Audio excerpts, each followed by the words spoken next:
കഞ്ചാവ് കേസിൽ തന്നെ മനഃപൂർവ്വം കുടുക്കിയെന്ന് പത്തനംതിട്ടയിൽ CPM-ൽ ചേർന്ന യദുകൃഷ്ണൻ. പാർട്ടി മാറിയത് ആരാണെന്ന് ചോദിച്ചായിരുന്നു എക്സൈസ് സംഘം എത്തിയത്.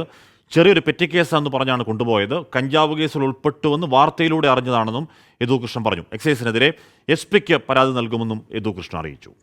കാഫ് കൈവേലം കൊണ്ടായിരുന്നു കയ്യിൽ, അതൊക്കെ വെച്ചുകൊണ്ട് വന്നിട്ട് പാർട്ടി മാറിയത് ആരാന്നൊക്കെ ചോദിക്കുകയും അങ്ങനെ കുറേ നേരം സംസാരിച്ചിരുന്നു. സാറ് വരട്ടെ, ഒന്നുമില്ല, പറ്റിയേ ഉള്ളൂ, പറഞ്ഞു വിട്ടേക്കാന്ന് പറഞ്ഞ് പിടിച്ചോണ്ട് പോയി. എന്നിട്ട് ഇങ്ങനെ ഒരു വാർത്തയും മീഡിയയിലൊക്കെ ഇങ്ങനെയൊക്കെ വരുമ്പോൾ ഞാൻ തന്നെ എൻ്റെ ഒരു ഭാവി, എനിക്കൊരു 22 വയസ്സായിട്ടുള്ളൂ, എനിക്ക് നാളെ ജീവിക്കേണ്ടതാണ്.